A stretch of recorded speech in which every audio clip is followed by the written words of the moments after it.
buka aja kali ya. Halo semuanya, mungkin beberapa udah ada yang kenal gue sama Dira, tetapi kenalan dulu kali ya. Mungkin dari gue dulu. Eh, Halo, nama gue Alsya.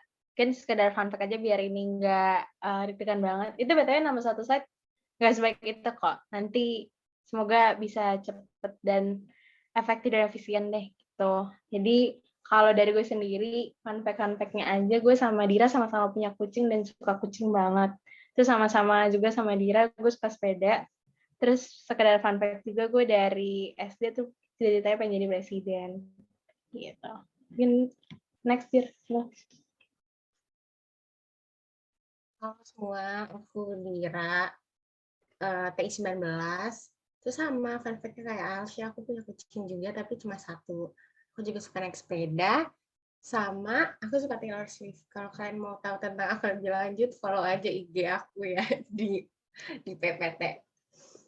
Oke, paling udah ya Sya kenalannya. Nah, nanti kita bakal mulai nih asistensinya. Terus silakan banget, maksudnya setelah ikut asis ini nggak ada yang bisa jamin kalian ngerti kecuali diri kalian sendiri. Jadi kalau input dari aku ya maksimalin aja fasilitas ini ya gitu. Nanti dari Alsya boleh tolong kirim link Q&A. Nanti kita bakal nyediain link Q&A via spreadsheet. Terus spreadsheet itu anonimus, jadi kalian nggak perlu takut untuk lihatnya. Betul.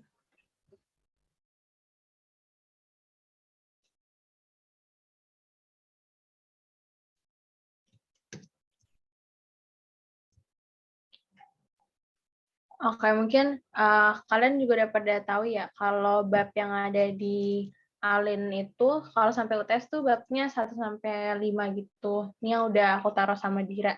Jadi itu bab 4 sama bab 5-nya aku gabung sama Dira. Bab 4 kan ruang vektor euclid, terus bab 5-nya ruang vektor umum ya. Nah, itu kita gabung. Nah, kita bakal kali ini tuh kita langsung ngebahas soal-soalnya gitu. Nah, soal-soalnya itu yang sering keluar di UTS, kita ngambil dari UTS tahun lalu, dari 2000 berapa ya, kita ngambil. Pokoknya dari beberapa tahun yang lalu sama tahun kita gitu. Terus habis itu bakal ada setiap bab itu akan ada contoh soalnya gitu. Dan semoga bisa nge-cover ilmu-ilmu kalian dan keluar pas UTS nanti. Boleh next. Lanjut aja ya. Nah, jadi pertama kita bakal mulai dari bab yang paling gampang dulu pastinya. Nih, kalau kalian contoh soal bab 1 yang paling sering keluar dari hasil lihat-lihat aku sama Alsya dari soal tahun-tahun kemarin, ini tentang solusi SPL. Kalau di layar itu, kalau kalian bisa baca soalnya tuh kayak tentukan hubungan antara variabel B1, B2, dan B3 sehingga menjamin sistem persamaan linear di bawah ini konsisten.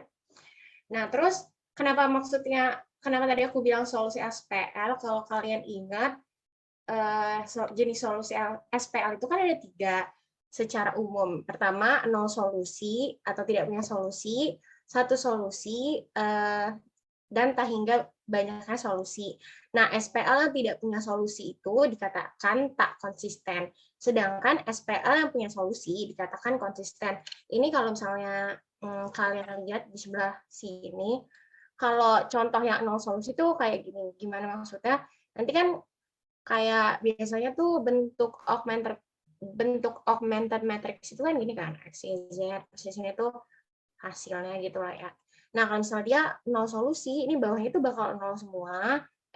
Bawah sebelah kiri itu bakal 0 semua, tapi yang kanannya ada angka, gitu, ada angka. Terus kalau 1 solusi, yang sininya 0, sininya tuh ada angka, kanannya juga ada angka. Kalau tak hingga banyaknya solusi, yang paling bawah itu biasanya 0 semua. Gini, ya kayak gini. Terus kalau contoh sederhananya gini, kalau satu solusi dan konsisten, ya kalian dapat nilai X-nya 1, nilai X-nya maksudnya dapat nilai X1 di mana X1 sama dengan 5, Y-nya sama dengan 2. Kalau banyaknya solusi, sederhananya 0 sama dengan 0 kayak gini. Kalau tidak ada solusi, 0 tidak sama dengan min 2 gitu. Nah, langsung aja ke pembahasannya. Ini.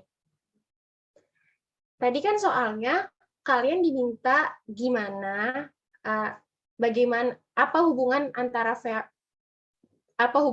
variabel A1, A2, dan A3 supaya sistem persamaan linear ini konsisten kan. Kalau berdasarkan teori tadi, konsisten itu ada dua, antara dia punya banyak solusi atau satu solusi. Tapi kan ini nggak terlalu dipedulin di sini karena kalian cuma pengen tahu hubungan antara A1, A2-nya, A3 yang penting konsisten gitu. Nah, ya udah seperti biasa kalian ubah nih persamaan linearnya ke augmented matrix. Terus ya udah pakai OBE. Terus sampai kapan harus di OBE-nya? Nah, sampai bentuk augmented matrix-nya itu jadi matriks segitiga. Maksudnya segitiga apa? Yang nolnya di bawah gini loh. Nah, ini kan nol semua, 0 0 0 0 dan bentuknya udah segitiga kan. Kalau sudah sampai situ berarti sudah stop OBE-nya. Terus tadi seperti yang aku bilang, konsisten itu kan ada many solution atau one solution. Berarti antara kalau one solution kan aku bilang di sini harus ada angka, di sini juga ada angka kan.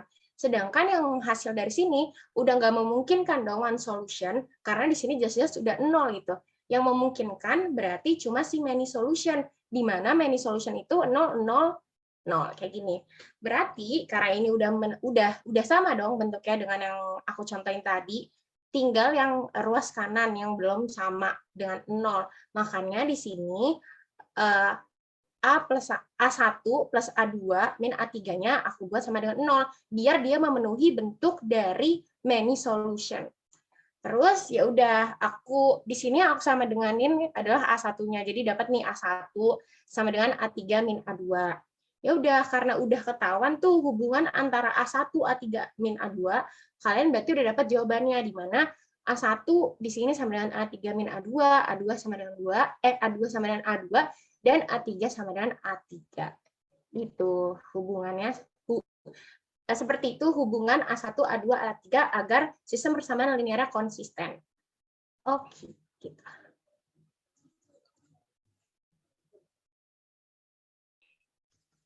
Nah, mungkin sebelum lanjut ke bab 2 mengenai determinan, mungkin ada pertanyaan dulu terkait tadi contoh soal bab 1 yang sering ada di UTS. Kalau misalnya ada, boleh banget kalian langsung isi pertanyaannya di spreadsheet, itu tuh anonimus, jadi nggak bakal ketahuan siapa gitu. Itu BTW spreadsheet-nya ada di link chat ya.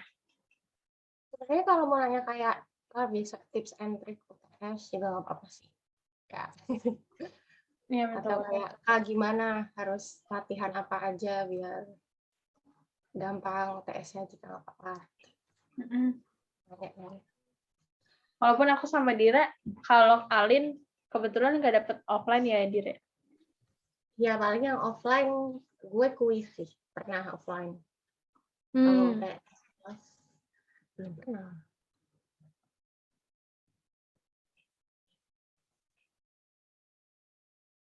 Mungkin ada yang nanya, ada cara cepat selain OB nggak ya?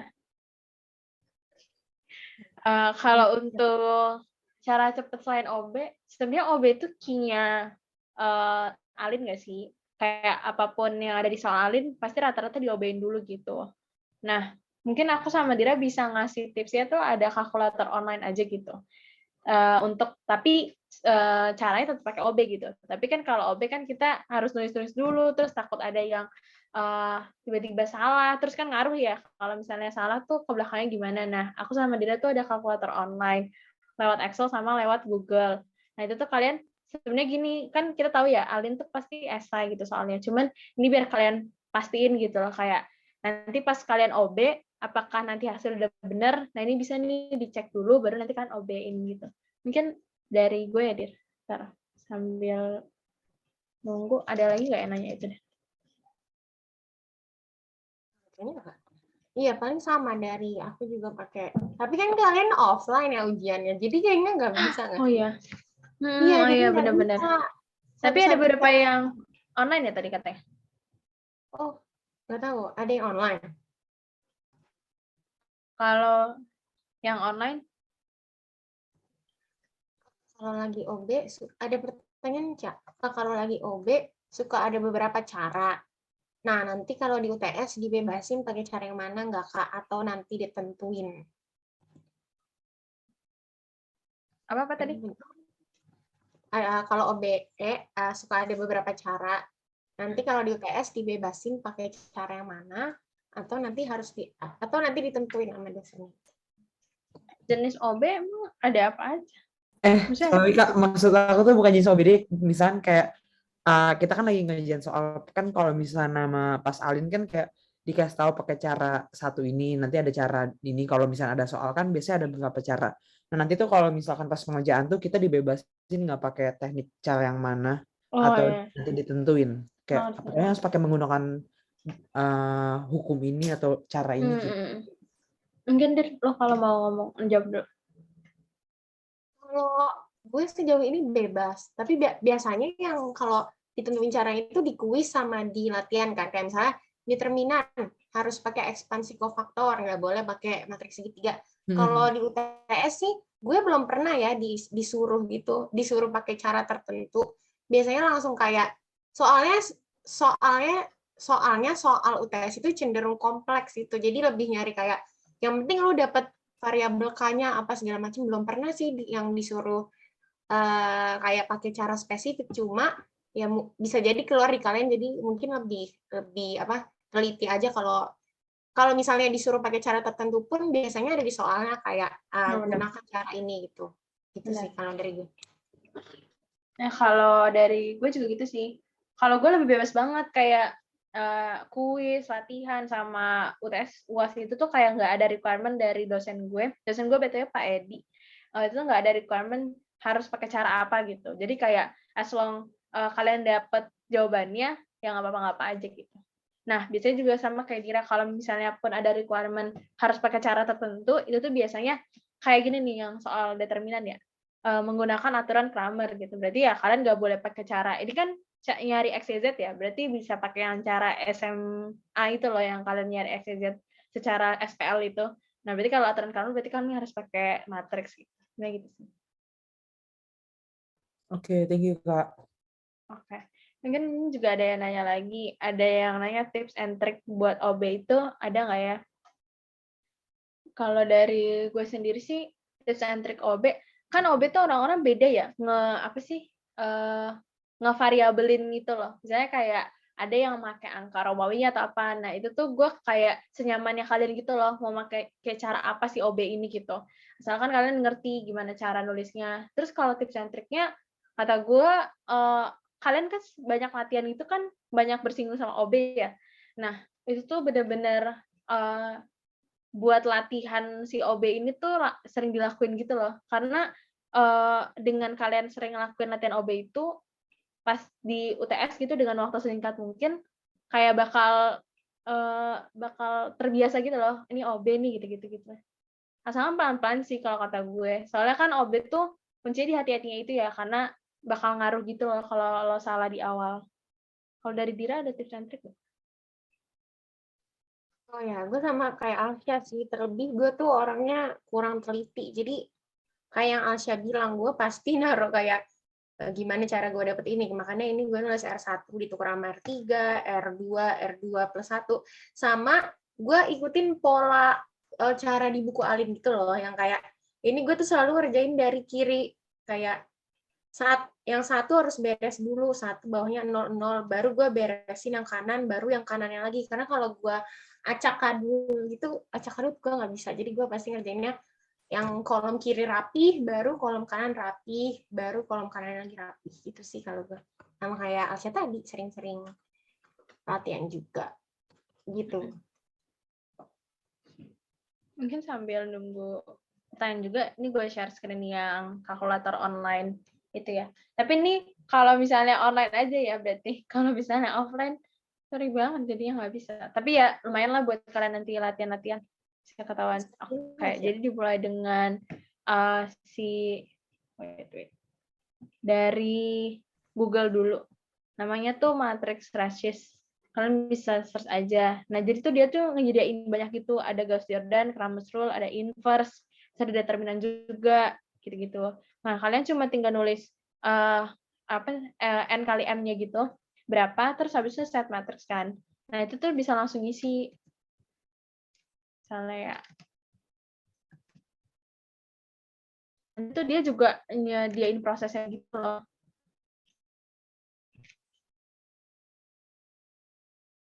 Nah, ini misalnya gini kan, terus misalnya mau lihat nih prosesnya. Walaupun emang dia nggak ngasih tahu ya, maksudnya dia pakai kata-kata gitu loh. Kan kalau kita terbiasa kayak yang kita tulis di kanannya itu kan, kayak 2+1 atau 3+1 gitu-gitu kan. Nah, cuman dia ada hasilnya, dan kalian kan bisa lihat nih, oh hasilnya ini nih gitu. Pas lu tulis di OB, pas lu ngerjain di Kertaslo gitu, berarti lu udah tahu jawaban lu tuh bener gitu. Karena kan takut ya, pas sudah di ujung ternyata jawaban lu salah gitu. Nah, ini bisa lah. Sama satu lagi tuh lewat Excel. Nah, ini Excel. Jadi Excel tuh sekarang udah nyediain banget untuk soal-soal matriks gitu. Nah, yang baru gue tahu itu formula untuk inverse sama formula untuk mengkali kedua matriks gitu. Nah, untuk formula untuk inverse tuh nama formulanya mean inverse. Nah, caranya tuh gampang banget. Jadi kan tinggal kan mean inverse gitu kan. Mean inverse.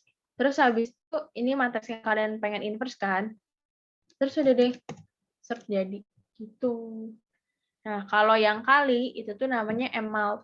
Nah, cuma tinggal dikali ya. Dan ini bisa untuk kayak ini loh, kayak matriksnya beda n kali m-nya. Ini kan beda ya. Nih, jadi cuma tinggal gini, terus koma, terus gini. Nah, udah selesai gitu.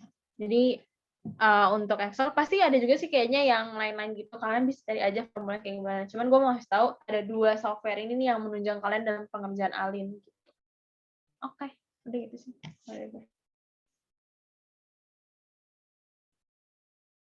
Mungkin ada lagi yang mau nanya nggak? Dari sheet sih udah nggak ada.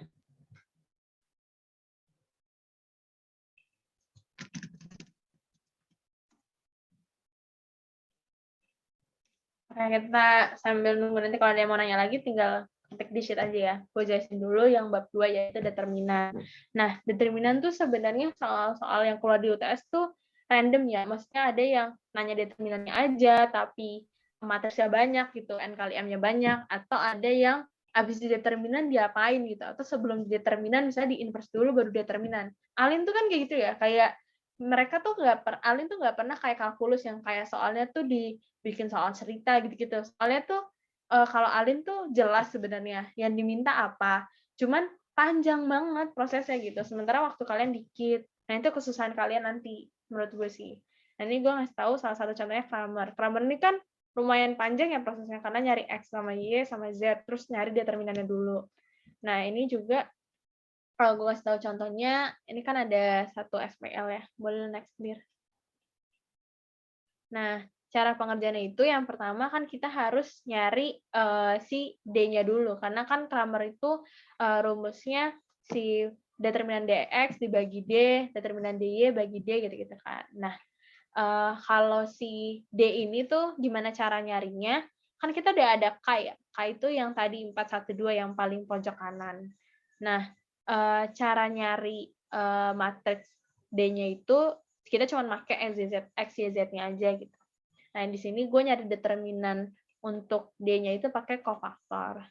Nah, untuk cofactor sendiri mungkin kalau nanti masih ada yang bingung-bingung gimana cara cofactor, boleh tanya di sheet. Cuman cofactor itu sebenarnya cara gampangnya kan kalau tips and trick dari gue sama Dida tuh, usahain kalau misalnya banyak tuh ada di baris atau kolom dari sebuah matriks tersebut banyak nolnya, itu bisa dipakai karena kan nol dikali sama matriks apapun hasilnya akan nol kan. Jadi kalian nggak perlu nyari susah gitu. Nah, sementara di sini kurangnya kagak ada nol sih. Cuman ya udah gue pakai yang kolom 1, iya benar. Nah, ya udah tinggal nyari. Dapat deh determinannya. Lanjut ke nyari DX, DY sama DZ-nya. Gimana sih cara nyarinya gitu. Nah, kalau untuk DX sendiri gimana cara nyarinya? Tadi kan kita udah tahu ya, yang 412 itu K gitu. Nah, K itu tuh digeser-geser. Jadi untuk DX berarti K-nya itu di paling pojok kiri yang 412. Nah, itu. Nah, habis itu kalau DY berarti di tengah, Z dia di paling pojok kanan. Nah ya udah kita nyari determinan aja. Nah gue tuh determinan sebenarnya sukanya pakai cara SMA ini ya. Kalau Dira sendiri sukanya cofactor sih. Cuman gue cofactor tuh kadang-kadang suka kelupaan gitu loh. Kan cofactor tuh harus hati-hati ya, yang plus minus plusnya itu loh. Nah sedangkan kalau gue tuh kagak hati-hati. Jadi gue pakai cara SMA. Jadi gitu bebas banget. Jadi misalnya kalian mau nyatuin nih, misalnya nyari D-nya pakai cofactor, terus pas nyari DX, DZ-nya pakai cara SMA. Itu tuh kayak bebas banget gitu kalau dari dosen gue. Tapi rata-rata sih pasti bebas sih, kayak Dira juga bebas. Kalaupun ada requirement pasti bakal dibilang. Nah ya udah tinggal ketemu DX DZ-nya. X-nya itu D dibagi DX, Y-nya D dibagi DY gitu-gitu. Terus dapat gitu. Udah sih dari soal determinan itu. Mungkin ada yang mau ditanyain dulu. Bisa langsung di sheet aja atau chat private gua sama Dira juga boleh. Ya.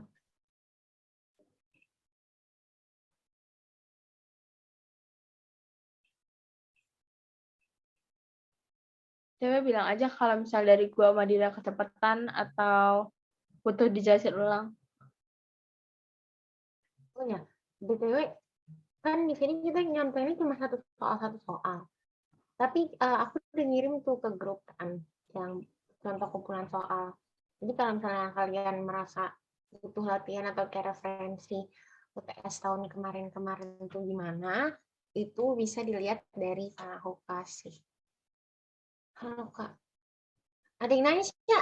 Ya, itu di yang nyari D, angka yang jadi pengali di depan matriks 2x2-nya dapat dari mana ya, Kak? Oke. Jadi untuk yang matriks D itu kan gue pakai cara cofactor ya. Jadi kan kalau cofactor itu caranya determinannya tuh dia mensimpelkan sebuah matriks kan gitu. Nah tadi kan dia 3x3. Nah sekarang matriksnya gue ubah jadi 2x2 karena matriks 2x2 gampang kan cari determinannya, cuma tinggal A B C D D kali D min BC gitu kan. Nah, jadi cara cofactor itu gue kan ngambil nih si kolom 1. Nah, boleh itu bebas, hasilnya akan sama kok. Jadi gue ambilnya kolom 1 min 2. Kenapa min 3? Karena yang apa ya bilangnya, Dir? Yang plus minus ini gitu. teorema papan catur yang ini. Oh iya, benar. Teorema papan catur. Nah itu. Jadi kan plus minus plus gitu. Makanya si min 3-nya jadi yang 3-nya jadi minus gitu kan. Terus plus 2. Nah, ya udah gimana cara dapat si matriks-matriks dalamnya itu ditutup tuh yang min 2 ditutup. Set dapat kan. 2 min 1 3 3. Terus yang min 3 juga gitu, kalian tutup aja si kolom 2 baris 2 gitu kan. Dapat. Itu juga berlaku ke yang nomor 2-nya. Terus deh, gimana cara ngerjain nyari determinannya itu, karena kan kalian udah dapet matriks simpel yang 2x2-nya kan. Nah, kita udah tahu juga cara nyari determinan dari matriks 2x2 itu cuman A, D, min, BC. Ya udah berarti kalau untuk yang matriks pertama tuh 3x2, min 3. Dapet deh. Jangan lupa dikali sama yang di depannya itu. Udah deh, dapet determinannya. Tentunya yang kolom jawaban itu jawaban kalian aja, misalnya kayak kalian mau jawab oke udah ngerti gitu. Ya boleh kayak oke udah ngerti atau gimana. Nah, ada lagi nih dia nanya. Selain grammar ada cara apa? Siapa yang mau jawab ya? Kalau selain grammar ada cara yang itu kan, cara kita SMA yang nyarinya lewat SPL itu loh. Kayak bilangnya apa ya itu Dir? Lu pasti bilangnya yang substitusi. Ya, yang substitusi itu. Kalian masih pada ingat gak? Kayak gimana cari X, Y, Z? Yang cara nyarinya dimisal-misalin gitu. Pokoknya kayak, udah kan ini dapet kan. Terus kalian samain, misalnya mau ngapus X-nya. Nah, ya udah berarti X-nya dikali sama min 2, min 3, terus yang bawahnya dikali berapa gitu-gitu. Jadi kayak yang mana yang mau kalian hapus kan. Terus nanti udah dapat masuk dapat XYZ-nya. Tapi menurut gua kenapa kita harus pakai alternate number itu karena lewat dari cara ini kan cara ini kayak ini ya, kayak nyatu gitu loh. Maksudnya kalau X-nya kalian udah nemu terus ngaruh nih, misalnya kita nyari Y. Nah, misalnya X-nya salah, ya udah berarti Y-nya ikutan salah. Sedangkan kalau kalian lihat cara pengerjaan grammar, itu tuh individu-individu gitu loh, kayak sendiri-sendiri. Jadi nggak bakal ada yang salah gitu. Dan kata gue lebih mudah sih grammar, walaupun agak panjang, karena kita perlu nyari determinan kan. Cuman lagi-lagi determinan kan banyak ya caranya. Jadi dipakai senyaman kalian. Iya, betul. Grammar itu buat nyari XYZ. Sebenarnya bisa pakai OBE kan, Sya? Oh ya, juga bisa pakai OBE. Iya, bisa pakai OBE, tapi syaratnya berarti ini bentuknya harus 1, 1, 1, 0, 0, 0, 1. Ini. Kenapa harus 1? Biar kayak, karena kan X gitu. Sama nanti dapat di kanannya berapa gitu sih. Ada lagi. Apa udah jelas belum? Yang nanya grammar. Oke, udah oke. Oke. Bedanya OBD sama eliminasi Gauss Jordan apa ya? Dan boleh wait. OBD itu apa? Tahu OBD? Kok aku nyebutnya OBE ya? Sorry sih. OBD itu sama kayak OBE. Nggak tahu. Operasi Operasi. balik elementer bukan maksud kamu yang nanya. Aku sih nyebutnya OBE. Apa beda OBD baru? Dia itu apa? Nggak tahu, gue juga nggak tahu. Coba Mungkin bisa chat kan jadi ya. Di spreadsheet tuh tulis. Si baris determinan. Atau apa? Nggak tahu. Kayaknya lagi ngetik. Bentar lagi nulis.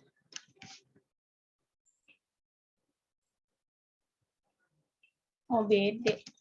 Kayaknya operasi baris dasar. Apa? Operasi baris dasar. Operasi baris dasar beda nggak sama OBE?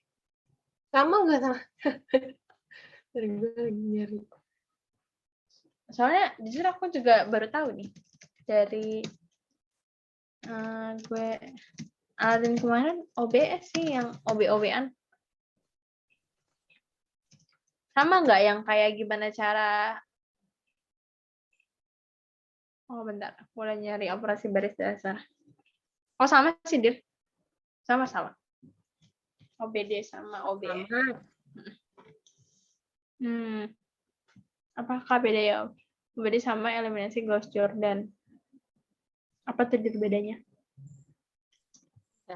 Gue ganti slide dulu deh. Sebenarnya sama aja gitu. Yang beda itu seingat aku Gauss Jordan itu dipecah lagi jadi eliminasi Gauss dan eliminasi Gauss Jordan. Tapi kalau untuk OBE sama-sama aja sih kayak eliminasi Gauss Jordan. Nah, yang aku tahu tuh yang ada bedanya ini yang aku bilang tadi, eliminasi Gauss sama eliminasi Gauss Jordan. Kalau eliminasi Gauss, bentuk matriksnya itu cuma sampai bentuk segitiga. Bentuk matriks segitiga. Maksudnya segitiga apa? Ini 0, jadi 0 semua gitu loh di bawah. Kayak, bukan 0 semua di bawah sih. Di tiap leading one ini 1, itu pasti 0 gitu. Ini 1 juga 0. Ini kalau sampai bentuk seperti ini namanya eliminasi Gauss. Tapi kalau sampai eliminasi Gauss Jordan, itu matriksnya harus sampai bentuk matriks identitas, di mana diagonal utamanya 1 semua dan angka-angka lainnya harus 0 gitu. Tapi kalau untuk OBE sama eliminasi Gauss Jordan sama aja sih.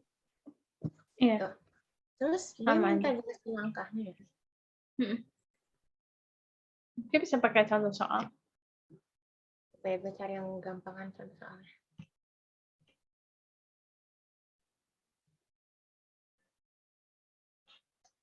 Kayak contoh yang SPL tadi juga bisa nggak sih, Dir?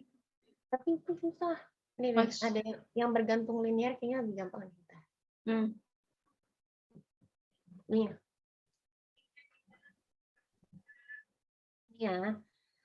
Jadi kan kamu punya di soal ini kamu punya punya persamaan linear seperti ini. Terus kalau mau di OBE-in itu pasti diubah dulu ke augmented matrix. Augmented matrix sendiri definisinya adalah nggak ada aku nggak tahu definisinya, tapi pokoknya si SPL ini diubah gitu. Jadi kayak gini. Ini 1 dari mana karena koefisien K1-nya 1, 5 dari mana koefisien K2-nya 5, 3 dari mana koefisien K3-nya 3, min 2 dari mana koefisiennya min 2 gitu, dan seterusnya segala macam. Sebenarnya OBE itu kayak apakah ruas kanan yang perlu ditulis atau enggak itu bergantung sama soalnya. Kalau kamu nyarinya determinan, harusnya nggak perlu ditulis sebelah kanannya. Tapi kalau nyarinya X, Y, sama Z-nya, harus ditulis si sebelah kanan ini.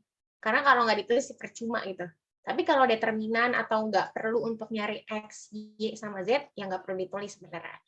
Terus gimana nih caranya ngelakuinnya kan? Kalau yang dari aku jelasin tadi, kalau eliminasi Gauss-Jordan bentuknya harus kayak gini kan. Gini. Nah, terus gimana cara kepikirannya? Kalau aku, pokoknya yang penting banget itu urutannya kerjainnya dari kiri ke kanan.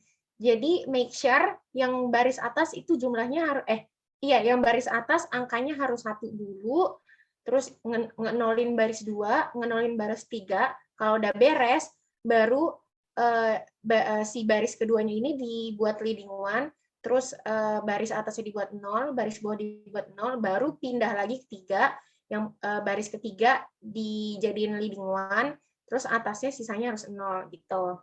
Kalau aku kayak gitu. Kayak misal di sini, kan awalnya seperti ini. Terus seperti yang aku bilang nih, langkah pertama si kolom kiri paling atas pojok kiri harus 1 karena dia udah 1 ya udah bagus kan. Habis itu berarti tinggal nganolin si 2 yang bawah. Gimana caranya? Caranya R3 dikurang 3R1. Ntar jadi seperti ini nih R3-nya. Aku tulis aja deh. Ntar. Kan ini 1 kan. Udah aman dong, nggak usah diapa-apain. Sekarang aku mau nganolin R2-nya gitu misalnya. Berarti gimana caranya? Tinggal si R2 ini min 2 kamu tulis nih baris yang dienolin, terus gue bingung bahasanya deh, kayak 2R1 nih gimana jelasnya? Jadi kayak kan kita mau nolin si R2 kan, R2 tuh angkanya min 2 gitu. Nah, gimana kita nolin? Berarti R2 ditambah berapa dari R1 yang bisa nanti ngasilin 0 gitu. Nah, jadinya makanya R2, nah lanjutin dulu. Makanya aku pakai 2R1. Maksudnya 2R1 apa? Ya R1 dikali 2. Jadi berapa deh? 2, 10, 6. Ditambahkan 0. Jadi 16 sama 8. Begitu pula dengan R3. R3 kan di sini jumlahnya masih barisnya masih 3 min 1 1 kan. Sedangkan untuk mencapai bentuk Gauss-Jordan si 3-nya harus 0. Nah, terus kayak yang tadi Alsya bilang gue lupa lagi sih kata-katanya. Gimana cara biar si R3-nya itu 0, R3 ditambah berapa dari R1 buat ngasilin dia 0 gitu. Betul. Terus kenapa acuannya harus si R1-nya? Karena R1 itu bentuknya apa ya? Dia udah angka 1, jadi gampang gitu dikaliin berapapun. Nah, terus ya udah kan biar dia 0 berarti harus ditambah sama min 3 dong. Makanya ini aku tulisnya min 3 kali R1. Min 3 gitu. Min 3 min 3, min 15, min 9, ditambah 0, min 16, min 8. Nah, makanya jadi kayak gini. Nah, terus ya udah ke selanjutnya juga. Kan udah, berarti yang kolom paling kiri udah bener dong, karena udah ada leading one di paling pojok kiri, dan sisanya 0. Terus langkah selanjutnya, ngebuat yang baris 2 ini, yang tengah ini jadi 1. Gimana caranya? Ya udah. Sebenarnya secara logika kalau kamu masih awal, masih pemula, kayak belum kepikirannya cepat, logikanya ini kan kayak dia tata cara kerjanya biar gampang, yang aku bilang tadi kan, dari kiri baru ke kanan dulu, baru ke kanan lagi. Cuma karena aku udah ngelihat ini tuh saling mengenolkan, makanya aku nggak bagi dia bagi 16. Tapi kalau misalnya kamu mau berpikir pakai teori yang aku bilang tadi, berarti ini baris kedua tuh harusnya dibagi 16 biar jadi bentuk biar dia 1 gitu. Gitu sih.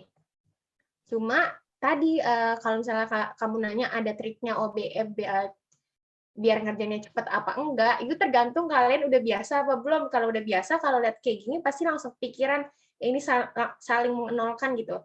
Tapi kalau nggak biasa, pasti mikirnya ini dijadiin 1 dulu, terus ini dibuat 0 gitu. Itu sih. Asya, ini mending gue lanjutin apa gimana? Boleh nanya dulu kali, udah jelas belum? Oh iya. Oh.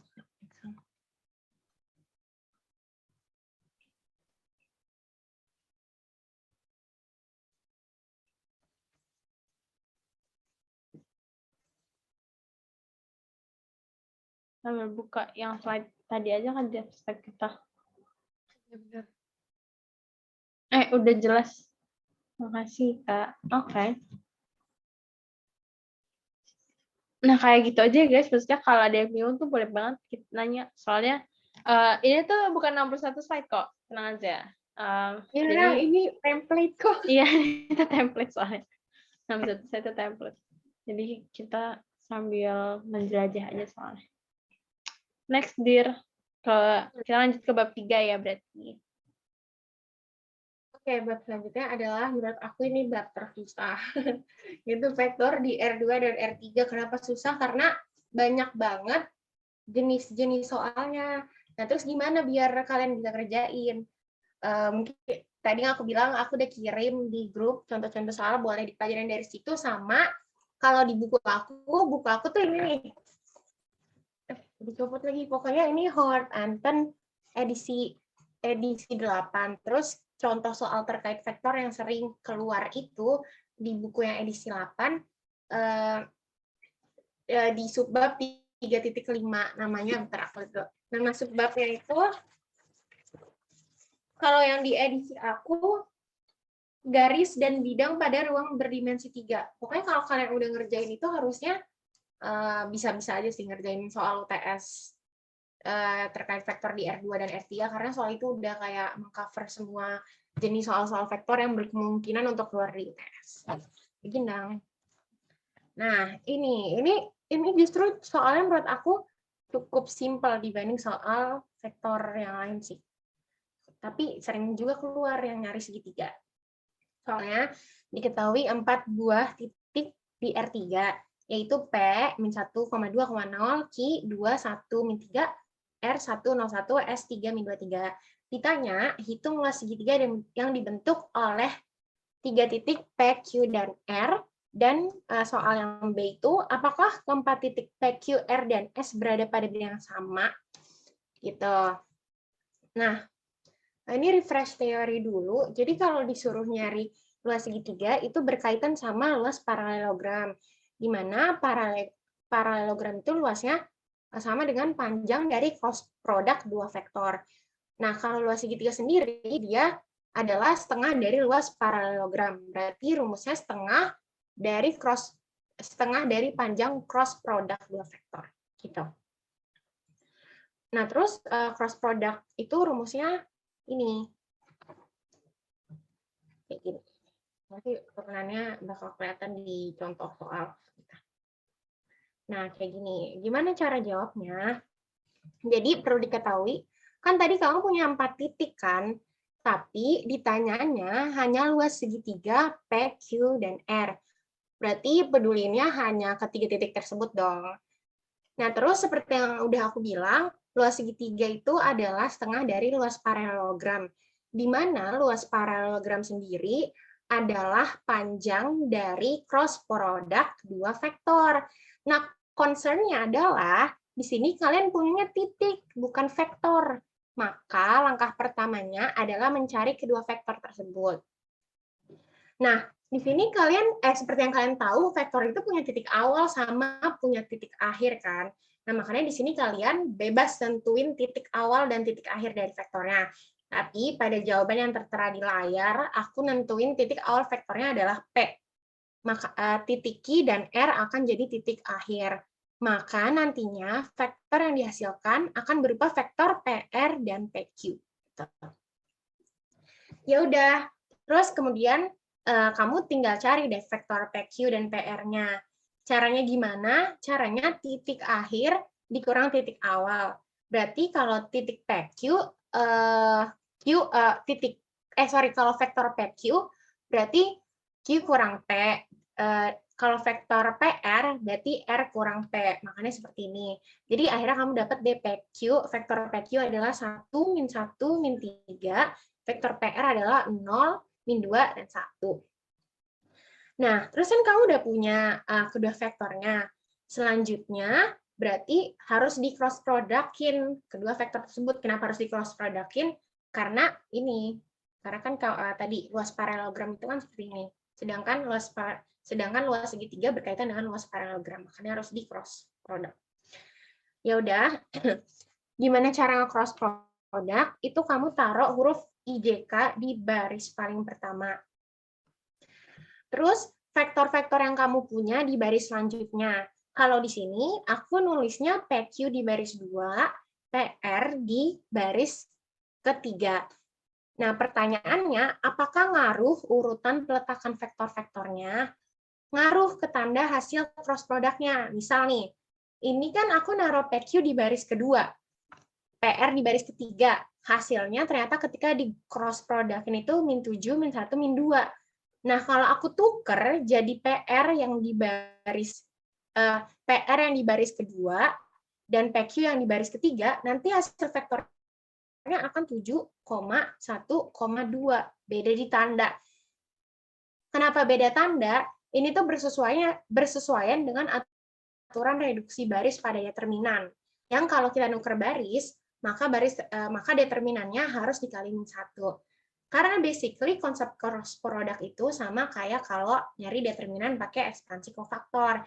Makanya aturan tersebut berlaku di sini. Cuma sebenarnya nggak ngaruh ke luas segitiganya. Mau kamu hasilnya 7,1,2, mau hasilnya min 7, min 1, min 2, nggak ngaruh karena langkah selanjutnya vektor tersebut akan dikuadratin. Kan seperti yang kita tahu kalau bilangan positif maupun negatif kalau dikuadratin ya hasilnya bakal positif terus kan gitu. Makanya nggak ngaruh urutan. Sebenarnya urutannya kalau tukeran, kalau peletakannya diubah itu ngaruh ke tanda, tapi pada intinya dia nggak ngaruh ke jawaban luas segitiganya gitu. Nah, habis kamu nemu nih cross product-nya, ya udah tinggal dicari panjangnya. Gimana cara nyari panjangnya? Tinggal komponen vektornya masing-masing dikuadratin, ini min 7 dikuadratin, min 1 dikuadratin, dan min 2 dikuadratin, terus kamu akarin. Dapatlah 3 akar 6. Tapi kalau sampai sini, kamu baru nyari luas paralelogram. Sedangkan luas segitiga itu adalah setengah paralelogram. Makanya di sini 3 akar 6-nya dikaliin setengah. Jadi segini ya setengah. Jadi dapat diketahui bahwa luas segitiga PQR adalah 3/2 akar 6 satuan luas. Gitu. Nah, terus selanjutnya kita ke pertanyaan B. Ada yang bingung, Dir? Oh iya, ada yang bingung. Di sheet. Oh, tapi itu beda sama yang di Jelasin. Oh, Aku bingung dia tarik garis tembus bidang, titik tembus bidang itu. Titik nembus bidang gitu nggak, Kak? Gimana maksudnya? Apa kita selesai bab 3 dulu? boleh. Boleh. Udah bagaimana? Oh, yang pertanyaan B ya? Bentar, ya, lupa.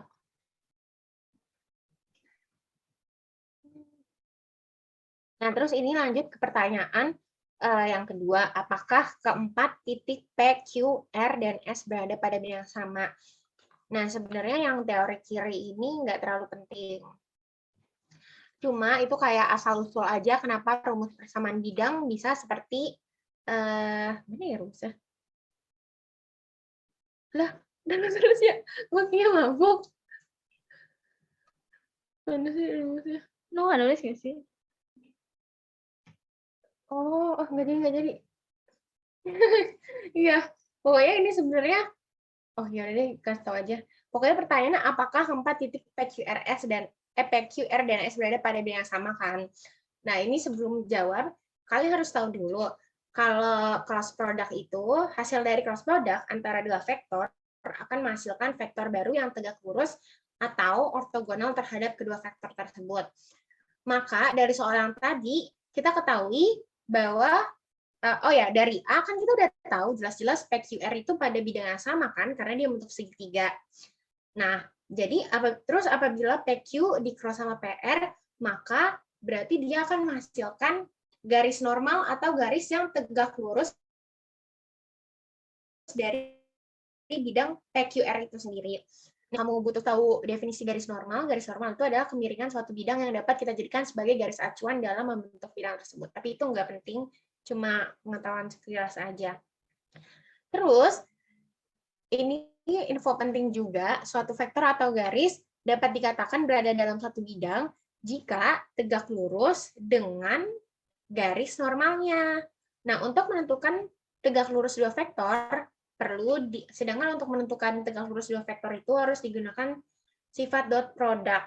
Nah, kita kan berarti udah tahu kan ya, PQR itu sebidang, karena yang aku bilang tadi udah bentuk segitiga. Berarti yang perlu dicari itu sebenarnya S doang. Tapi kita harus nyari vektor PS, gara-gara dari definisi yang ada di sini tadi. Satu bidang jika tegak lurus dengan garis normalnya. Makanya kita tuh harus ngebuat PS itu tegak kalau misalnya si S mau tegak lurus sama PQR, kita harus ngebuat PS itu ketika di dot product dengan si bidang PQR itu harus sama 0, itu intinya. Nah, makanya di sini aku kenapa harus PS tadi, karena definisi di sini pakainya vektor yang nggak bisa titik. Nah, terus ini berarti kita nyari vektornya dulu kan, PS di mana titik akhir kurang titik awal. Titik akhirnya S, titik awalnya P, dapat deh vektor PS gini. Terus cek sebidang atau enggak. Kalau misalnya sebidang ini harus 0, karena sesuai definisi tadi dia harus tegak lurus. PS itu seperti ini. Iya PS ini. Terus PQ cross PR udah tahu kan dari yang segitiga tadi. Ya udah tinggal berarti PS rumusnya adalah PS dot product sama ini triple apa ya kalau di buku itu sebutannya triple scalar product kalau nggak salah. Terus ya udah tinggal si PS ini di dot sama vektor ini.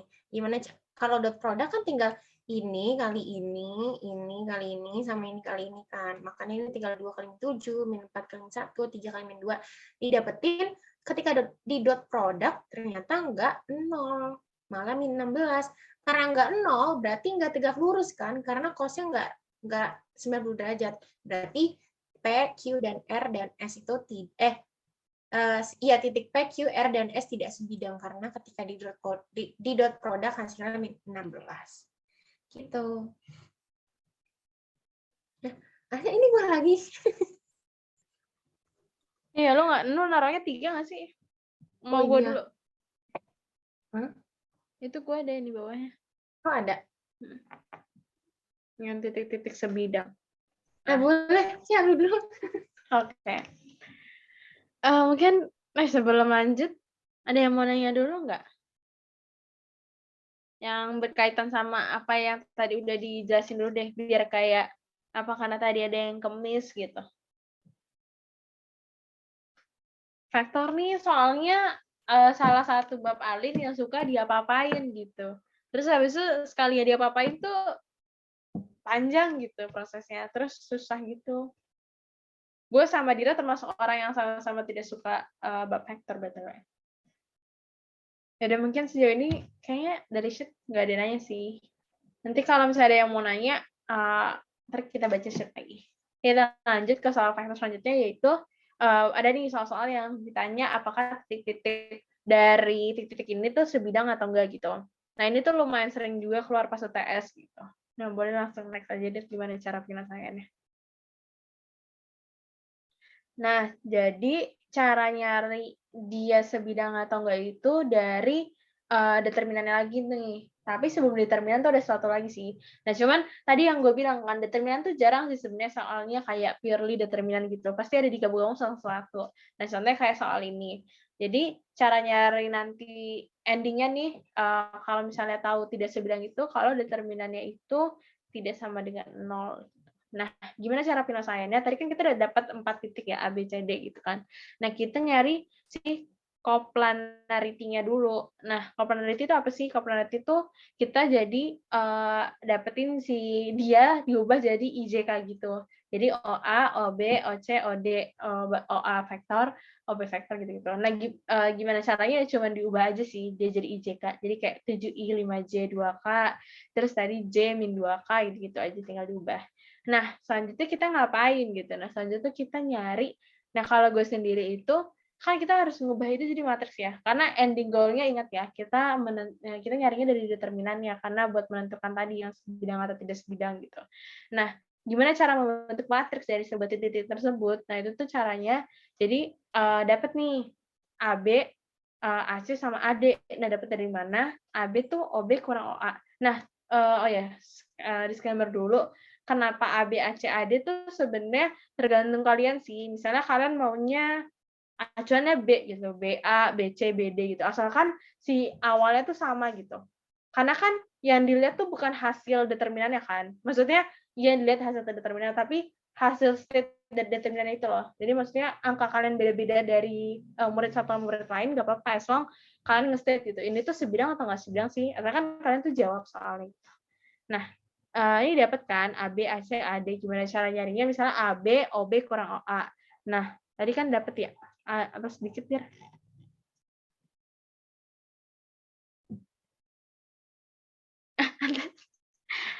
Lu ngantuk? Marah banget nih. Nih, OB kurang OA kan. Nah, OB kurang OA ya udah, yang I kan berarti nggak ada ya, berarti min 7I, terus J kurang 5J, min 4J, min 2, min 2K berarti min 4K gitu. Cuma tinggal gitu aja sih. Terus terbentuklah matriks gitu. Matriksnya gimana sih cara membuat matriks dari dapat IJK itu?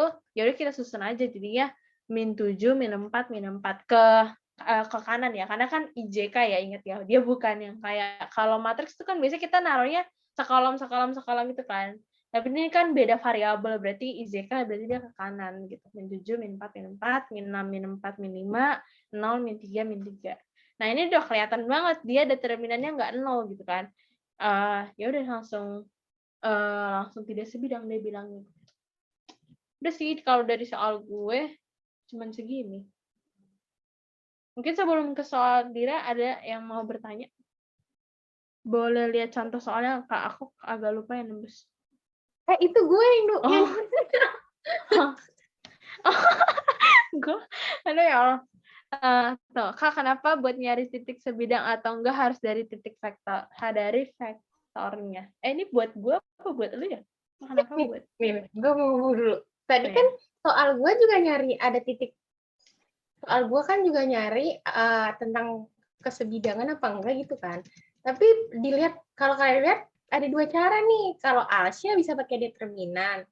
Kalau gue tadi karena udah diketahuin tiga titik, udah diketahuin bahwa 3 titik itu sebidang, akhirnya gue tinggal nyari pakai vektor gitu. Jadi sebenarnya tergantung kalian sih mau gimana. Kalaupun soal yang gue tadi PQRS itu mau pakai cara Alsya juga bisa, tapi di situ gue nyoba ngelanjutin dari soal segitiganya gitu, biar kayak kalau kalian mau lihat variasi-variasi cara pengerjaannya seperti itu. Bisa kayak Alsya atau bisa yang ngelanjutin dari gua tadi.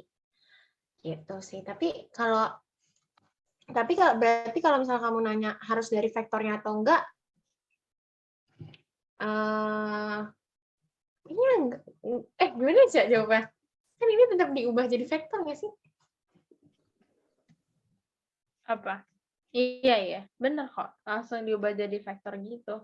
Karena kan dia buat matriks ya. Biasanya tuh ini kenapa titik jadi vektor tuh karena kita mau cari determinan tadi. Kalau gue kan hasil endingnya matriks kan. Jadi gue butuh vektor gitu loh, butuh si vektor ini buat jadi matriks gitu. Terus ada yang nanya sih, Kak itu kok bisa langsung kelihatan determinan yang nggak nol ya?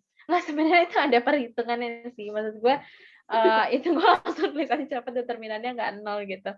Tapi sebenarnya kalau cara cepetnya juga bisa, tapi ini terlalu pede banget. Cuman kadang-kadang gue kalau misalnya dia cuman nolnya nggak banyak kayak gitu, tapi kan itu nggak bisa menjamin ya, karena kan harus dipastiin dulu. Tapi gue nggak bisa langsung tahu kok, itu sebenarnya ada perhitungannya. Tapi gue nggak tahu. Tapi sebenarnya kan cara nyari determinan biasa aja sih. Ya, terserah dia mau pakai apa. Itu kayak Dira ngasih taunya dari cofactor. Ya, bisa cofactor bisa. Kalau ekspansi cofactor berarti ini.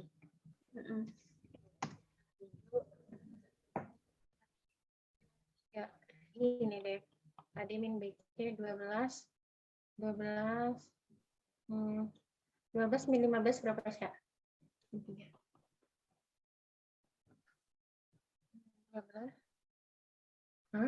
Kayak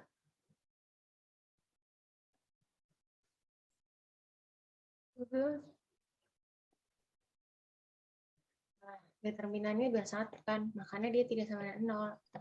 Jadi tidak sebidang. Gitu.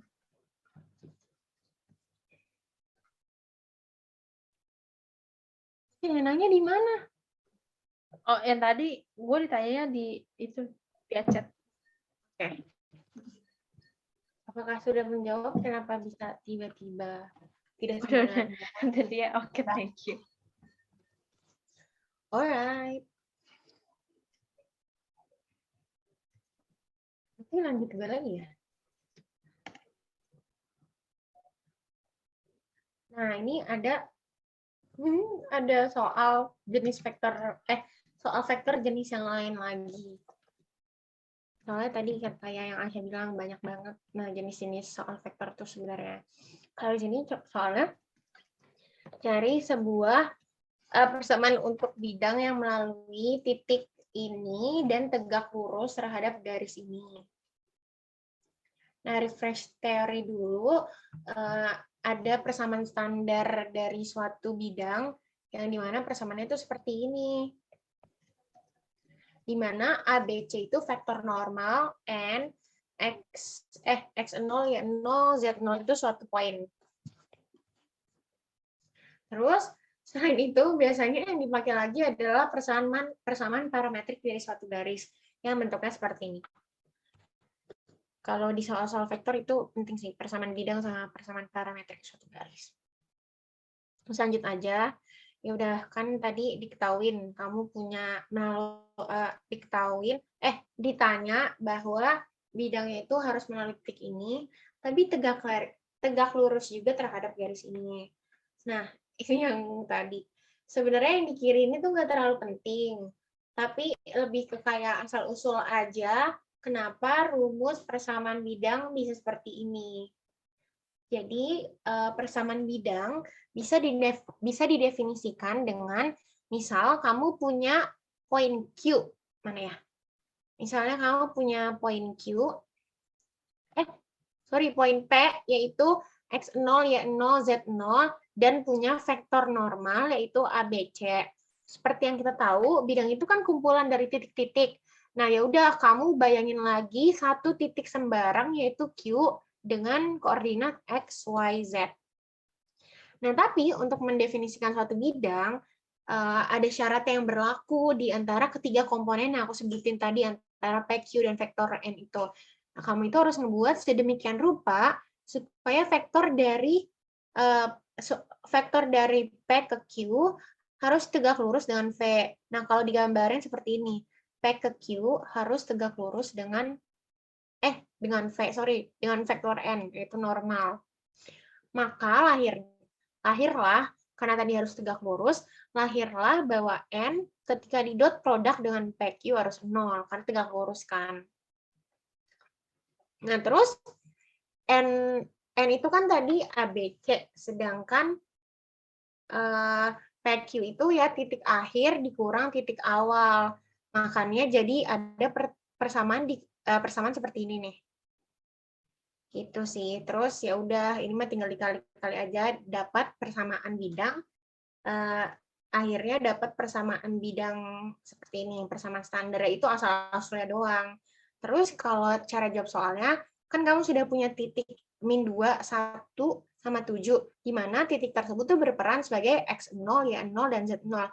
Berarti yang perlu dicari itu untuk bisa masukin ke rumus ini, tinggal si vektor normal ABC-nya aja kan. Terus di soal dibilang bahwa plane-nya itu harus perpendicular ke persamaan ini kan. Nah, kalau misalnya pertanyaan-pertanyaan tadi kamu translasikan ke dalam sebuah gambar, akan jadi seperti ini, di mana ini titik yang kamu punya, min 2, 1,7, sama persamaan garis yang diminta perpendicular to plane itu adalah yang warna ini, yang hijau ini. Nah, terus yang butuh kamu cari adalah vektor normal ABC ini. Terus kalau yang dari kamu lihat di layar ini kan ternyata vektor normal dengan garis hijaunya itu udah paralel kan. Dimana kalau paralel sebenarnya nilai si hijau ini sama dengan nilai vektor normal ABC ini. Jadi yang perlu dilakuin adalah yang kamu perlu lakuin adalah tinggal ubah persamaan garisnya ke bentuk persamaan ke bentuk persamaan parametrik. Kenapa harus ke bentuk persamaan parametrik? Karena kalau di gambaran rumus parametrik itu ada ABC ini. ABC ini tuh melambangkan vektor normal tadi. Makanya harus diubah ke dia. Jadinya kayak gini, terus didapetin bahwa penyebutnya ya, pokoknya yang bawah ini berarti dia A, si 2 ini A, B itu 3, C itu min 5. Ya udah, karena kamu udah punya A, B, C, dan udah punya juga titiknya, tinggal masukin persamaan bidang ini deh. Kayak ini kan A, ini B, ini C. Berarti ya udah ini jadi 2 masukin ke sini, 3 masukin ke sini, 5 masukin ke sini. Dikali-kali dapatlah persamaan di bidang seperti ini. Gitu.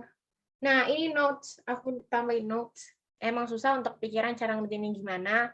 Aku pun kadang kesusahan. Jadi tipsnya kalian tuh sebisa mungkin habisin latsol yang aku bilang tadi. Isu bab 3.5 garis dan bidang pada ruang berdimensi 3. Nanti jadi kalau ditanya supaya kebayang kalau yang ditanya bentuk A atau bentuk B atau bentuk C jawabannya gimana. Gitu. Oke. K itu X0 per A Y min 0 itu dapat dari mana ya, Kak? Saya nanya, Dit. Oh, gini. Ini tuh bentuk, jadi kan yang kamu tahu di soal persamaan garisnya seperti ini. Tapi kalau berdasarkan buku Howard Anton, persamaan seperti itu bisa juga diubah ke bentuk parametrik. Apa itu bentuk parametrik? Bentuk parametrik itu kayak gini. Bentuk parametrik suatu garis tuh seperti ini. Nah, ini nggak ada turunannya kayak, sebenarnya ada turunannya di buku, tapi aku nggak ingat. Yang jelas kayak, ini udah rumus tok kalau kamu ingin mengubah suatu garis menjadi persamaan parametrik, di mana bentuk parametrik itu, kalau kamu tahu bentuk parametrik suatu garis, kamu bisa nyari suatu vektor normal gitu. Makanya aku pakainya ini, dan ini emang udah rumus tok gitu. Bener kan nanya gitu? Apakah Benar-benar. jawab? Mungkin Asia ada tambahan atau tidak? Nggak ada sih. Itu emang kalau kalian nyari bentuk parametrik di Google gitu, nah itu langsung keluar itu. Jadi bentuk. Yoi. Oke, udah sih. Oke.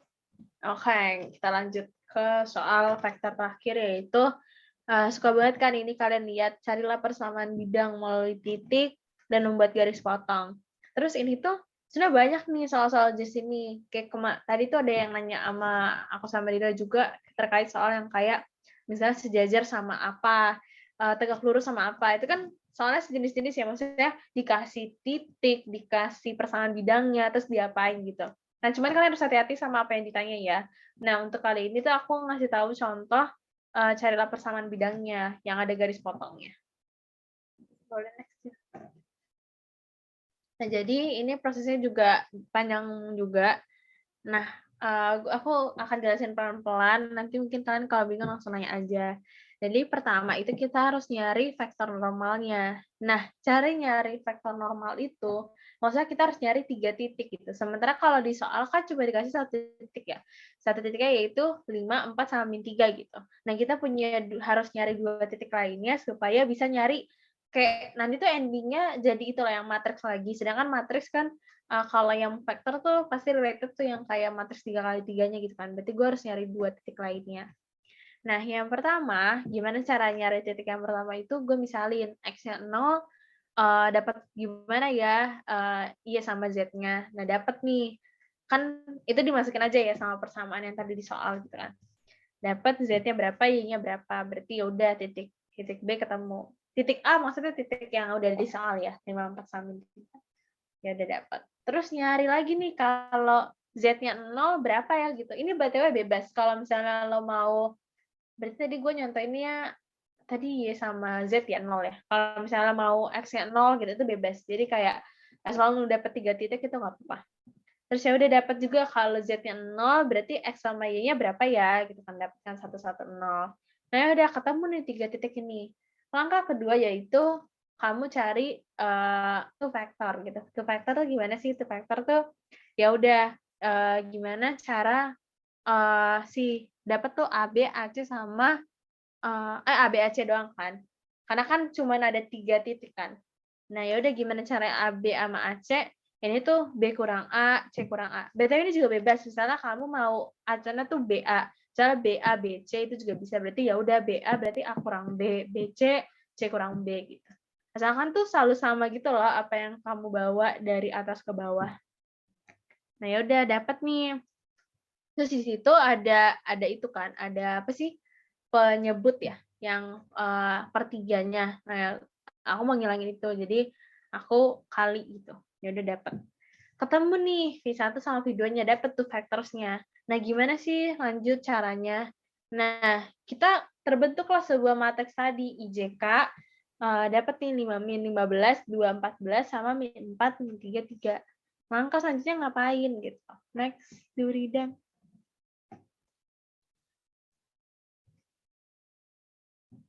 Nah, jadi langkah selanjutnya itu setelah dapat aku nyari determinannya. Nah, cara nyari determinannya ya udah di sini aku pakai kofaktor. Nah, kofaktornya jangan lupa ya. Berarti kalau J-nya berarti min J karena tadi ya yang rumus yang papan catur itu. Ya udah I min J plus K. Ya udah dapat kalau ditutup dapat matriks 2 kali 2-nya. Ya udah langsung dapat deh I-nya berapa, J-nya berapa, K-nya berapa. Dapat nih si vektor normalnya. Jadi tadi tuh 3 proses itu buat nyari vektor normal. Nah, dapat vektor normal, setelah itu diapain? Nah, sebelumnya tadi di soal tuh kita dapat titik kan, 5, 4, sama min 3. Nah, 5, 4, min 3-nya itu adalah sebagai X, Y, Z. Sedangkan yang kita cari vektor normal itu ialah A, B, C. Nah, lagi-lagi persamaan bidang itu kan rumusnya A, X min X1, tambah B, Y min Y1, tambah C, Z min Z1 sama dengan 0. Tinggal masukin aja deh. Terus udah deh, dikali-kali ke dalam, dapat hasilnya segitu. Jadi ini prosesnya lumayan panjang sih, buat nyari vektor normalnya gimana dulu, terus masukin ke persamaan bidangnya gitu. Udah sih, kalau dari bab 3 itu aja. Mungkin ada yang mau nanya dulu nggak sejauh ini untuk bab 3? Tapi sebenarnya kalau nyari persamaan bidang, kuncinya cari titik sama vektor normal. Tapi yang susah itu nyari vektor normalnya, harus kepikiran. Sebenarnya kalau kalian bisa visualisasiinnya di otak tuh gampang. Tapi aku nggak bisa. Lu bisa nggak sih? Nggak bisa. Aku nggak bisa. Nah, makanya cara aku biar aku bisa banyak latihan soal. Karena aku nggak bisa ngevisualisasiinnya. Gitu. Oh ya, vektor itu kan kuncinya di visualisasi ya. Karena kan pasti banyak kayak soal-soal yang kalian dapet di vektor tuh kayak disuruh gambarin si arah vektornya gitu kan. Nah, berarti kan vektor ini hasil akhirnya tuh gimana sih kita metain si vektor ini arahnya kayak gimana gitu-gitu. Nah, jadi kalau emang bisa visualisasiin jago sih. Kalau aku sama Dina kebetulan emang manual gini caranya gitu nyari sesuatu.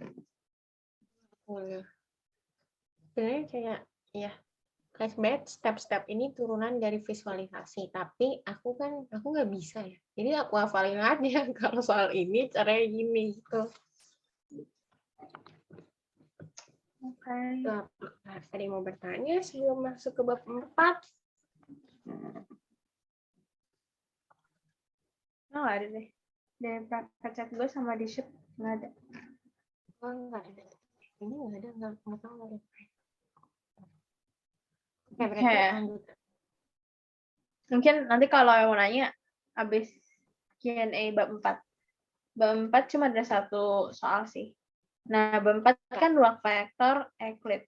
Nah, di sini boleh langsung next jawabannya. Nah, di sini itu soal yang gue sama Dina kasih adalah terkait transformasi linear. Pasti kan udah sering banget ditanya kayak transformasi linear tuh either soalnya membuktikan suatu teorema, maksudnya kayak gimana si matriks ini pembuktiannya apakah dia transformasi linear atau enggak. Nah, itu kan ada dua sifatnya transformasi linear terus disuruh buktiin kan. Atau matriks one to one gitu. Nah, di sini gue masihnya soalnya yang matriks one to one gitu. Nah, ini ada sebuah matriks, ada 3 pertanyaan yang tanya. BTW ini soal gue pas UTS. Jadi apakah matriks T itu one to one, terus disuruh nyari matriks standar bagi transformasinya, sama apakah PT itu merupakan transformasi linear. Ini ditanya semua hal ya, kayak ditanya sifatnya, ditanya one to one ya. Oke, next year. Nah, jadi yang pertama itu BTW juga ini tuh kalau kalian lihat berarti soalnya si ABC itu sequencing ya, berarti kayak harus jawab A dulu baru bisa jawab B, C gitu. Jadi kayak nggak bisa jawab yang mana dulu gitu. Nah, jadi pertama nyari A-nya dulu. Jadi gimana cara nyari tahu matriks itu one to one tuh dari determinannya kalau yang di sini gue jelaskan. Nah, dikatakan one to one itu jika si determinannya itu sama dengan 0. Nah, oke, jadi gue nyari determinannya pakai cara SMA. Ya udah tinggal dikali-kali aja, kali-kali ke diagonal itu dapat ternyata dia bukan matriks one to one gitu. Nah, sekarang lanjut nih, matriks standar bagi transformasi linear ini gimana gitu. Nah, gimana cara nyari matriks standarnya sebenarnya cuma dikali sama matriks identitasnya gitu. Nah, ya udah dapat cuma dikali 1, 0 gitu. Udah dapat. Nah, yang C ini pembuktian dia apakah next biar. Kemudian dia apakah transformasi linear atau enggak. Jadi tadi gue bilang kan ada dua sifat yang harus memenuhi apakah dia transformasi linear. Yang pertama itu ialah yang ini nih, POT dikali U plus V sama dengan enggak sama yang di kanannya gitu. Sebenarnya ini kan kayak buktiin apakah kanan sama kirinya sama gitu kan. Nah ya udah tinggal dimasukkan aja tuh si matriks yang tadi udah didapat, matriks T dikali sama X1 plus X2, Y1 plus Y2 gitu kan. Terus dikali sama di tanda tanyain sama yang kanannya gitu. Kalau dia dipisah X1 sama X2-nya. Dapat ternyata sama hasilnya. Oke, terpenuhi nih. Karena sama makanan kirinya. Tapi syarat transformasi linear itu harus dua sifat terpenuhi. Jadi bukan hanya salah satu gitu. Karena banyak banget nih yang tiba-tiba kecoh gitu kalau gue kemarin kayak tiba-tiba udah dapat satu nih, biasanya yang satu lagi tuh ya udah kayak berarti auto nih gitu. Karena rata-rata kayak soal dosen iseng juga deh, kayak cuma satu doang yang dipenuhi gitu-gitu. Terus habis itu yang sifat kedua itu yang ada C-nya gitu. Nah, itu caranya ya udah kalau misalnya C-nya dikali di awal sama C-nya dikali di akhir gitu. Nah, ternyata juga hasilnya sama karena nama kirinya. Ya udah karena dua sifat terpenuhi, berarti dapat dikatakan bahwa matriks T tadi merupakan transformasi linear. Gitu aja sih dari bab 4 tuh biasanya soalnya nggak jauh dari itu. One to one sama transformasi linear. Kan ada yang mau nanya dulu nggak?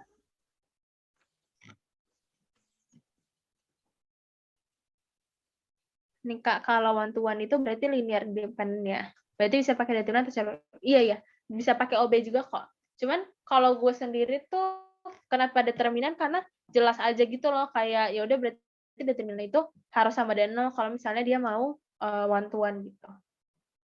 Ya, terus kayaknya lebih cepat pakai determinan sih. Kalau OBE kan kayak panjang gitu.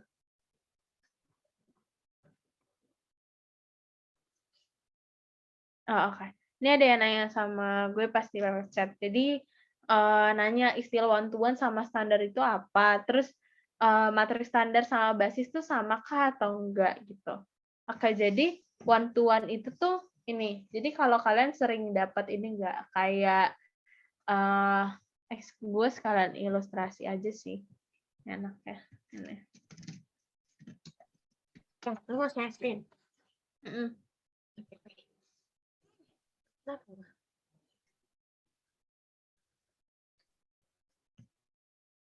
Oh, kalau nggak dapet, gue ngomong juga bisa sebenarnya. Kayak gini sih, yang kemarin lu cerita itu biar. Jadi misalnya lo tuh punya, gue misalnya namain apa ya?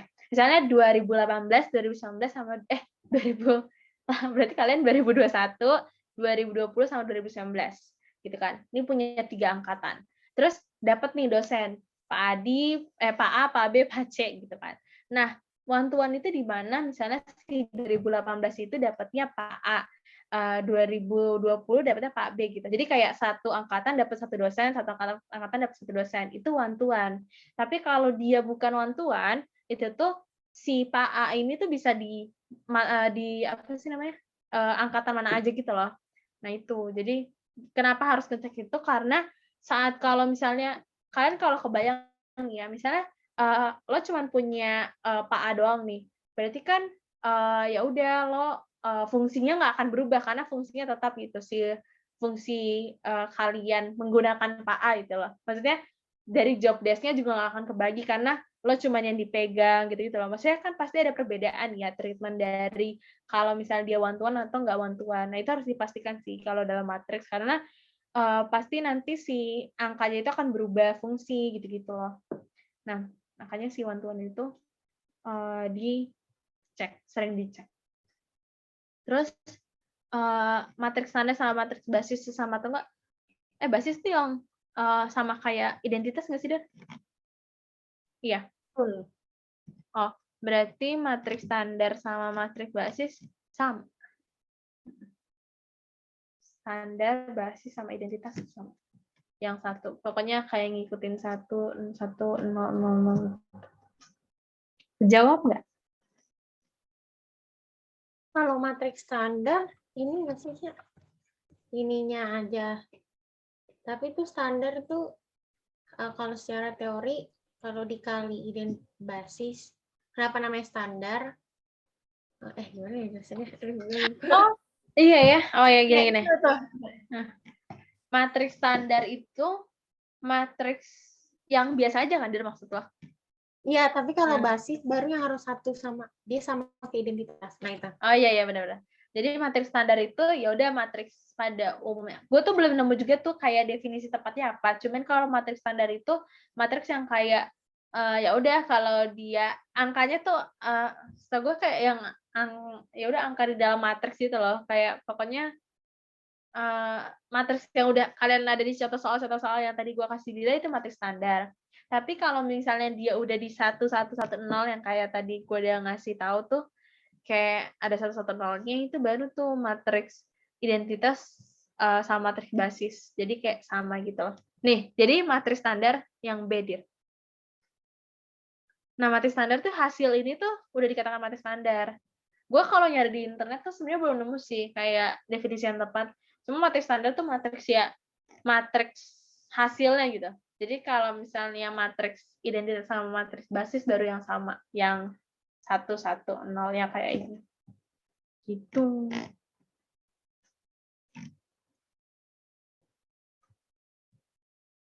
Oke. Jawab lah ya.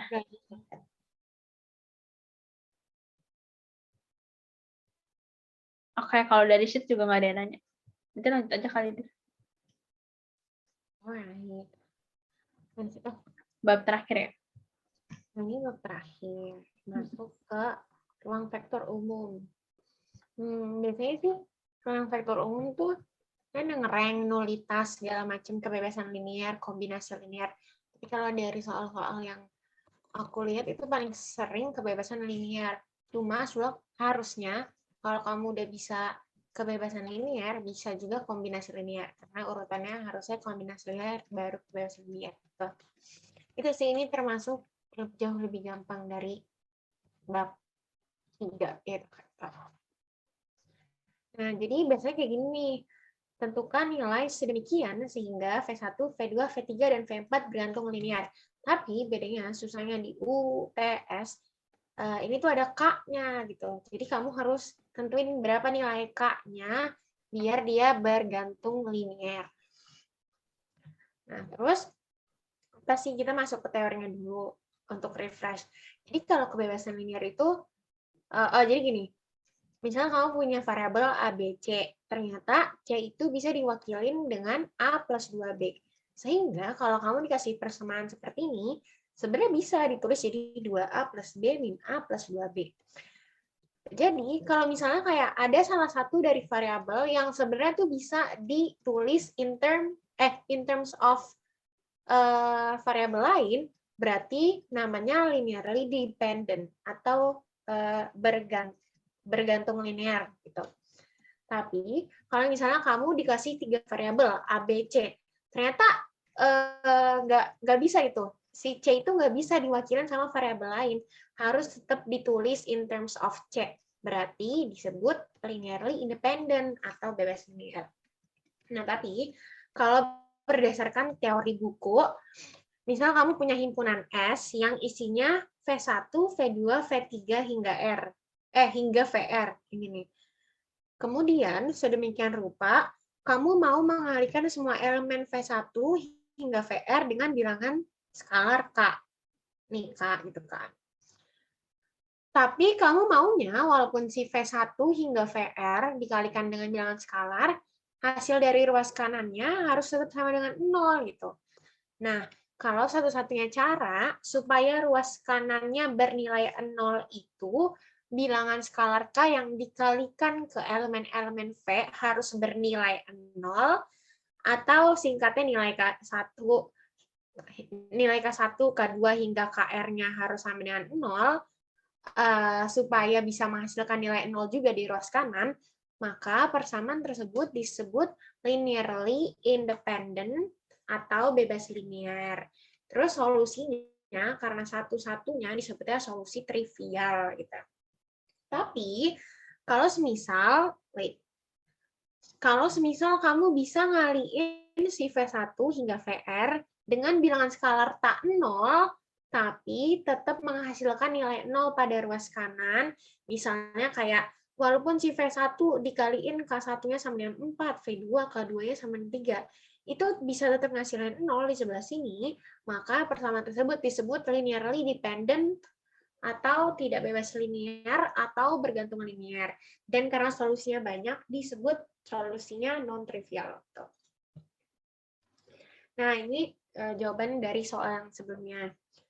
Kan kamu tahu kan V1 hingga V4-nya sini, V1 hingga V4-nya seperti ini, di mana ada yang ganjal 1 di V4 itu K gitu.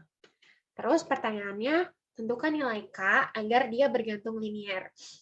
Nah, untuk cara jawabnya, karena kamu dalam UTS gitu ya, harus lengkap mungkin gitu turunannya. Karena sesuai tadi, definisi yang Howard Anton, ada persamaan ini kalau kamu ingat. Cuma kalau tadi yang aku bacain, C1-nya itu K1 gitu. Makanya nanti kamu harus nulis, harus nulisnya dari sini dulu nih. Ini sama dengan 0 gitu. Habis itu baru K1, terus substitusiin lah V1-nya ke sini. Ini kan V1 disubstitusiin ke sini. K2, V2-nya substitusiin ke sini. K3, V3-nya substitusiin ke sini, dan seterusnya. Nah, habis itu ya udah kamu kaliin lah ke dalam jadi persamaan seperti ini. Terus baru diubah ke bentuk SPL. Kenapa ini 3K1, K2, 2K3, K4? Kenapa? Karena ini K3, K1 dia temannya sama K2. Makanya 3K1 plus K2. ini temennya lagi 2K3, makanya ini ditambah 2K3, dan ini temennya lagi ke-4. Begitu pula dengan 8K1, 8K1 temennya 5K2, temennya min K3, temennya 4K4, makanya jadi seperti ini, dan seterusnya. Gitu kan. Terus seperti biasa, karena apa ya, dia tuh ketahuan, suatu persamaan linear ketahuan apakah dia bergantung linear atau enggaknya itu ketika dia sudah diubah menjadi apa sih matriks segitiga gitu. Makanya di sini kita lakukan proses OBE yang dimana SPL-nya diubah dulu jadi bentuk augmented matrix gitu. Terus ya udah dilakukan proses OBE sampai bentuk matriks segitiga aja. Sebenarnya boleh-boleh aja sih sampai matriks identitas, tapi ngapain ngabisin waktu gitu. Dapatlah di sini gitu. Dapatlah hasil akhir matriks segitiga seperti ini. Terus kalau perlu diketahui, kalau misalnya kuncinya itu apakah dia bergantung linear atau enggak, kalau bergantung linear itu biasanya ada free variable, di mana indikasi dari suatu SPL punya free variable ada salah satu baris yang nolnya semua. Tapi perlu diketahui nih, misalnya kamu punya matriks bentuknya kayak gini. Gimana ya? Misalnya barisnya ada 4, tapi kolomnya ada 3. Ini kayak 1, 2, 3, 4, 5, 6, 7, 8, 9, terus ini 0, 0 gitu. Nah, ini perlu diingat, dia nggak bisa dianggap free variable gitu loh. Karena ini sebenarnya karena kolomnya cuma ada 3, X, Y, Z gitu. Jadi ini nggak dianggap free variable karena yang 4 itu adalah barisnya gitu. Tapi bisa dianggap free variable kalau seperti ini. Ini kan kolomnya ada 4 kan, berarti dibentuk ya karena kolomnya ada 4, berarti sebenarnya ada 4 variabel. Jadi kalau ada 0 semua di baris keempat, maka dia bisa disebut dengan free variable. Tuh. Nah, terus tadi kan aku bilang dia mau bergantung linear, dan indikasi bergantung linear itu salah satu barisnya ada yang 0 semua atau free variable. Nah, terus kamu dapetin di baris paling bawah, sininya udah 0 semua gitu. Terus kamu pengen buat bergantung linear, biar dia bergantung linear, berarti ininya harus diganti jadi 0 kan? Nah, terus gimana dong caranya? Ya udah tinggal K plus 1 min 76/3 sama 0, bla bla bla bla bla, ketemulah K sama dengan 73/3. Nah, kalau K 73/3 ini disubstitusikan ke sini, akan menghasilkan ini jadi 0. Jadi dia punya free variable. Makanya udah dapat disimpulin, persamaan linear tersebut akan bergantung linear apabila K-nya sama dengan 73/3. Gitu. Dah. Selesai dari bab 5 dan semuanya. Dan materi UTS. Ada pertanyaan?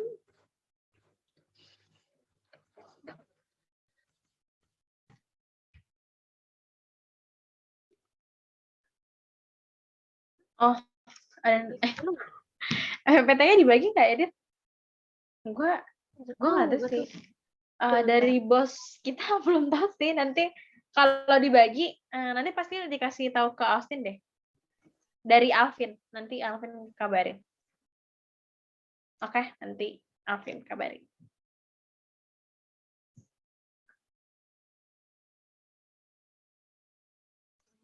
Ada lagi? Waduh, mantep banget nih kayaknya udah selesai ya. Dilihat-lihat. Itu ada yang nanya, itu aja yang tadi di sheet yang kuning. Oh iya, tapi belum dijawab nih. Gue boleh minta contoh soal nggak? Soalnya gue lupa. Yang nembus. Lo inget ya?